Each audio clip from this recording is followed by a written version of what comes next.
గమనించాలి. ఎందుకంటే ఎల్బీ స్టేడియంలో కేసీఆర్ గారు ఇచ్చిన నోటిఫికేషన్లనే నా నోటిఫికేషన్లు అని చెప్పి ఇప్పటివరకు 52,000 ఉద్యోగాలు నేనే ఇచ్చినని చెప్పి ముఖ్యమంత్రి అంటారు. అవన్నీ కూడా 2022, 2023లో వచ్చిన నోటిఫికేషన్లు.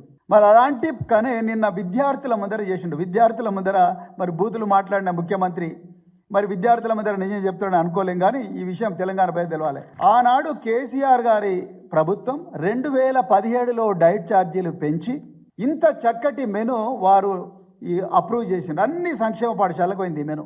అప్పుడే కేసీఆర్ గారు గమనించి ఏమయ్యా మరి డబ్బున్న వాళ్ళే తినాలన్న మటను, పేదవాళ్ళు తినకూడదా, ఈ పిల్లలకు కూడా మటన్ పెట్టాలి, అవసరం అనుకుంటే యాటలు స్కూళ్ళలోనే కోయాలి, ఎక్కడో మార్కెట్లలో పోయి తీసుకొచ్చుడు కాదు, యాటలు స్కూళ్ళలోనే కోయాలి అని చెప్పి మరి ఆ పిల్లలకు 4 సార్లు చికెను, 2 సార్లు మటను, 5 సార్లు ఎగ్గు, అదేవిధంగా రాగి మాల్టు ఇవన్నీ ఇచ్చి నెయ్యి కూడా ఇచ్చిన ఒక సన్న బియ్యం